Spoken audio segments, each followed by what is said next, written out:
Well, everyone, it's time for us to go ahead and take a look at the Google Pixel 7 and compare it against the Google Pixel 5a and see which specific phone you should go and pick up. Now, if you want to pick up either one of these, the links will be down in the description. You can get them from there. You can help support the channel at the same time.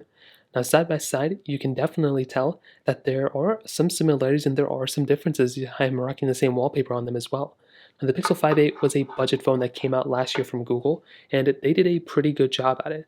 It has a 6.34-inch OLED display on the front, and I will definitely tell you it's not a bad panel at all. It's a hole punch display, and it looks pretty good overall throughout, but there are some key things. One, it's a 60 hertz panel, but also I think sometimes it can go below 60 hertz, like it is a little bit more choppier, and it is noticeably more choppier of a display than the Pixel 7.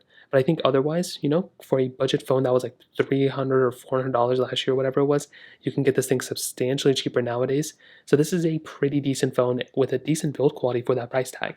Now for the Pixel 7, this is a $599 phone. So although it's not a budget phone, it's still pretty much a mid-tier phone or more like a budget phone comparatively. This thing has a 6.3-inch OLED display or AMOLED display on the front, but the best thing about this display is that it is a 90 hertz panel. So it is a much smoother display. It's a much smoother operating system. Even though they're stock Android, it just feels like a much smoother display on this. And I don't know if you can tell when I do this speed comparison, you might be able to tell, but the Pixel 5a's display is way more choppier than you would expect. So it's still, a good display. They don't look like that crazy big of a difference. This panel can get brighter, I believe, and the hole punch is now center. But both are pretty decent displays, but the Pixel 7 clearly wins. In terms of the rest of the body, we are getting, I think, an overall better build on the Pixel 7. Now, the one thing that I've heard about it, the Pixel 5a has like this aluminum build, but it doesn't feel that great. Like the Pixel 7 feels way better than the Pixel 5a, even if they're both out of the same material. You can kind of see also that the camera bumps are a little bit different. So the camera bump on the back of the Pixel 5a is almost flat, and I actually do like that a lot. But the Pixel 7 is more distinct with this like camera bump all throughout, which I actually do like because if you're laying it on a table or something, it won't wobble as much if you're like touching it or whatever. You can also see that we have SIM card trace on both these phones, which is nice to have. The Pixel 5a and the Pixel 7 both have headphone jacks, but the Pixel 5a has a headphone jack up here, which is crazy. The Pixel 7 does not have a headphone jack. Did I say headphone jack earlier? I meant USB-C back here. Now on the back, we have a dual camera setup on both of them, which I think is pretty cool. They're both kind of the same layout, too, wide and ultra wide, but the Pixel 7 is definitely going to be better. We have the flash all the way over here where we have the flash up here. And on the back, we do have a different styling of back. So we have wireless charging on both phones, but we do have the little, fingerprint sensor on the back of the Pixel 5a, where the Pixel 7 is embedded in the display, which is so nice. We have reverse wireless charging on the Pixel 7, which is a really, really nice feature. We have a glass bag on the Pixel 7. So that is something I really do like. Having a standard glass bag over this aluminum bag is nice, but some people may actually prefer a aluminum bag because they don't want to drop their phone and have to worry about the bag cracking and all that other stuff. So there are some advantages for having like a bag that's on like the Pixel 5a. So in terms of that, that kind of covers it up on the outside. There's really not a whole lot else that's completely different. Now, in terms of the software longevity and pretty much the software standpoint, you have to remember that the Pixel 5a and the Pixel 7 are both rocking stock Android. They're both, going to be getting day one updates for as long as they're supported, meaning that if the Pixel 7 gets an update, most likely if it's like a full OS update, the Pixel 5a is going to be getting an update that same exact time too, which is really nice. So I like that kind of stuff, and I love seeing that from Google. Now, within something along the lines more so of like the Pixel 5a's, how long it's going to last. Again, I don't know for a fact, but the Pixel 5a is probably going to last as long as the Pixel 5. That's kind of what we're assuming. So it's not going to be lasting like a crazy long amount of time, but we probably may get like another 2 years, 3 years out of it. The Pixel 5 came out in 2020, so it's probably going to be lasting probably roughly around, another 2 years. But because of development communities and stuff, this phone's still going to be here for quite a bit of time. So in terms of that, that covers it up there. Now let's go and do a speed comparison between both these phones. The Pixel 5a has that Qualcomm Snapdragon 765G chipset inside of it with 6 gigabytes of RAM, where the Pixel 7 has that Google Tensor G2 chipset inside of it with 8 gigs of RAM. So let's go and see which one's the faster one between both. Okay, there we go. The Pixel 5a is on the left, the Pixel 7 is on the right. All the apps are cleared out, so let us get into it. Phone calls 3, 2, 1. Okay, kind of close. Camera 3, 2, 1.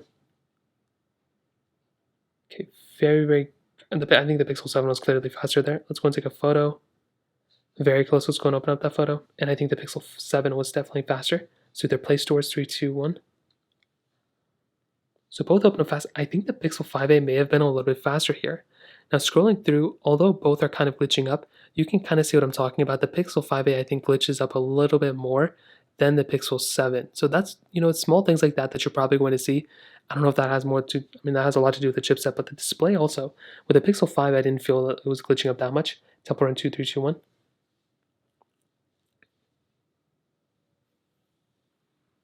Now, this one does have the downloading content panel, so definitely keep that in mind. So give it a little bit of leeway. But even then, I think the Pixel 7 would have still probably beat it. There's always the song playing in the background of these things. So I'll definitely tell you the Pixel 7 was definitely going to be faster there. Let's go and do something like Twitter. 3, 2, 1. Very, very similar. It was very close. Instagram 3, 2, 1. Although the pop-up at the bottom, I kind of cut it out early, was going up faster on the Pixel 7. Snake first blocks. 3, 2, 1.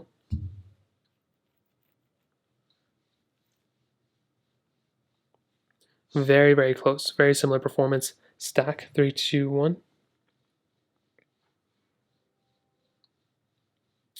I think the Pixel 7 was faster there as well. Let's go and get into Snapchat. 3, 2, 1. Very similar. I think the Pixel 7 was faster though. Let's go and get into something like some of these third-party apps, I guess, or some of these first-party applications. We'll try something like Contacts. 3, 2, 1. Okay, still like kind of similar, but I do think the Pixel 7 is probably the faster one. I wish I had Genshin Impact on this phone. That would have been an amazing thing to open up. YouTube Music. 3, 2, 1. Okay, I was already logged in here, so we kind of have to kind of, let that one kind of breathe a little bit. And we can try one more. We can try something like, we can just get into settings at 3, 2, 1. So overall, I can definitely tell you, I think the Pixel 7 is probably going to be the faster phone for a majority of people out there.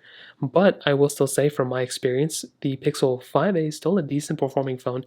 It's just the display. I don't know. There's just something about the display that makes me think it's not at 60 Hz, which is weird. But otherwise, very, very good phone on the Pixel 5a as well. Now, in the camera department, like I mentioned before, dual camera setups on both, which is beautiful. So they both can do 4K, but the Pixel 7 can do 4K at 60 on the front, which is really nice. With the Pixel 5a camera, though, I thought this was a pretty decent camera. This was like an upgrade from the Pixel 4a. So within this camera, you're not getting like the craziest amount of features, but you are getting a decent camera for the price tag, I would say. So you have the standard zoom, you can do 7x zoom, and you can do 0.6x zoom on the outside, which is actually kind of nice. Now, it's not like that bad of a camera. You still have portrait mode, which is nice. You have night sight as well. And you have the standard video mode, which you can just see how much glitchiness is going on when I'm maneuvering through those things. Now, on the Pixel 7 side, we do have cinematic mode, which is really cool. But I will say otherwise, not a bad camera at all for its price tag. And especially now that it's depreciated a lot more in the used market, you can easily get this type of phone probably for like probably for like $150 now. The Pixel 7, on the other hand, very, very good camera. I think it's a solid camera for its price. I don't think it's like the best camera of this year or anything like that, but I think it's definitely an improvement from the Pixel 5a. So you're getting better lenses. You're getting 0.7x ultra wide camera though, which is weird because the Pixel 5a could do 0.6x, which is very, very strange. If we go and zoom in, you can do 8x zoom though. So you have a little bit more zooming in capability compared to the 7x zoom. You have motion mode here. You have the standard night sight. You have portrait mode. But a big thing to keep in mind is all these modes have been optimized more so because of that newer chipset we have inside of the Pixel 7. So that's a really big thing to keep in mind. You also have cinematic mode, and that's a really cool thing as well. So I'll probably tell you in my opinion the Pixel 7 is a better camera for sure, and this kind of sums up the video. The Pixel 7 is a better phone in general. You're getting a much more solid phone, much more better camera, potentially better performance. I mean, the performance thing needs to be improved a little bit, but you're getting more RAM. You have the ability of getting better performance, way better display, I would argue, and probably better build quality as well. The Pixel 5a kind of only wins in the battery life department and the price department. The Pixel 5a had a really good battery life. It also has a headphone jack, which is kind of a nice touch too. But I would say if you have a Pixel 5a, going up to the Pixel 7 is a decent upgrade, but I think you can still use this phone and probably get another year out of it before the Pixel 8, and maybe I would go and say, hey, maybe the Pixel 8 would be the one you should go and upgrade to. So that kind of covers it up. If you have any other thoughts or questions, let me know in the comment section below. Hit the like button, that would mean so much, but definitely hit that subscribe button. More importantly than everything else, I love every single one of you guys. Hopefully I'll catch you guys in the next video. Peace out.